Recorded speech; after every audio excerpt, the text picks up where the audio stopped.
Hey guys, আসসালামু আলাইকুম। আজকে চলে আসলাম ব্রাহ্মণবাড়িয়া শহরের মুঞ্চাপাড়ায় কাঙ্গালনাথ জমিদার বাড়িটি আপনাদেরকে দেখানোর জন্য। জানা যায় জমিদারি শাসনের শুরুর দিকে ব্রাহ্মণবাড়িয়া জেলার মুঞ্চাপাড়া এলাকায় এই দ্বিতল বাড়িটি স্থাপন করেন কাঙ্গালনাথ জমিদার বাবু।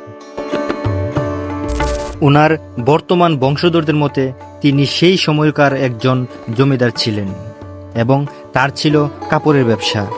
সেই সময়কালে লোকজন বাড়িটিকে নোয়াবাড়ি বা এই নামে সবার কাছে পরিচিত ছিল। জানা যায় কাঙ্গাল দেবনাথ 5টা বিয়ে করেছিলেন। তার প্রথম স্ত্রীর নাম ছিল স্বর্গীয় শ্রী চন্দ্রাবলী দেবনাথ এবং তাদের ছিল 8 জন ছেলে মেয়ে।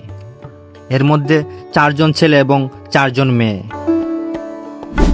এবং কাঙ্গালনাথের দ্বিতীয় স্ত্রীর ছিল 3 জন সন্তান, 1 জন ছেলে এবং 2 জন মেয়ে। তার দ্বিতীয় স্ত্রীর ছেলের নাম ছিল বিহারী দেবনাথ।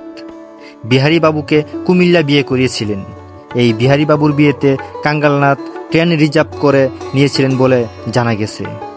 আর উনি প্রত্যেক স্টেশনে নাকি টাকা গরিবদের মাঝে বিলিয়ে দিয়েছিল। জানা যায় তার বাড়িটি ছিল নৈকানি জমির উপরে। বর্তমান অন্নদা সরকারি উচ্চ বিদ্যালয়ের বোর্ডিং মাঠটি ছিল কাঙ্গালনাথে। আর অন্যান্য জমিদারদের মতো তারও ছিল অনেক ধন সম্পদ। সেই সময় তারা খুব বিলাসবহুল জীবনযাপন করতেন। কাঙ্গালনাথ মারা যাওয়ার পর বিহারী বাবু কাঙ্গালনাথের জায়গা জমি বিক্রি করে ভারতে চলে যান। আর তখন কাঙ্গালনাথের অন্যান্য সন্তানরাও জায়গা জমি বিক্রি করে এক একজন এক এক জায়গায় চলে যান বলে জানা যায়। এক তথ্যসূত্রে জানা যায় যে বর্তমান ভবনটির পাশে আরো ভবন ছিল এবং মূল ভবন ভেঙে ফেলা হয়েছে অনেক আগেই। এটি মূল ভবনের পাশের ভবন বলে দাবি রয়েছে। জানা গেছে যে বাড়িটির চারপাশে 4টা পুকুর ছিল।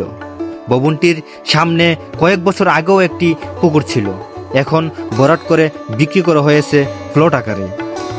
পুকুরের 2টি ঘাট ছিল, একটি ঘাট ছিল বড় এবং একটি ছিল ছোট। বর্তমান বাড়িটির পাশে শান বাঁধানো পুকুর ঘাটটি ভেঙে ফেলা হয়েছে কয়েক বছর আগেই।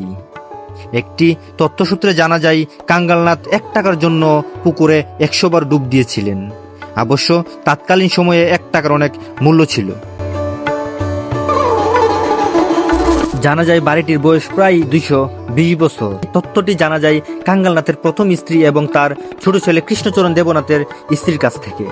তিনি এখনো জীবিত আছেন। প্রাপ্ত হিসাব অনুযায়ী বাড়িটি 1799 সাল কিংবা এর কাছাকাছি একটি সময়ে নির্মিত হয়েছিল।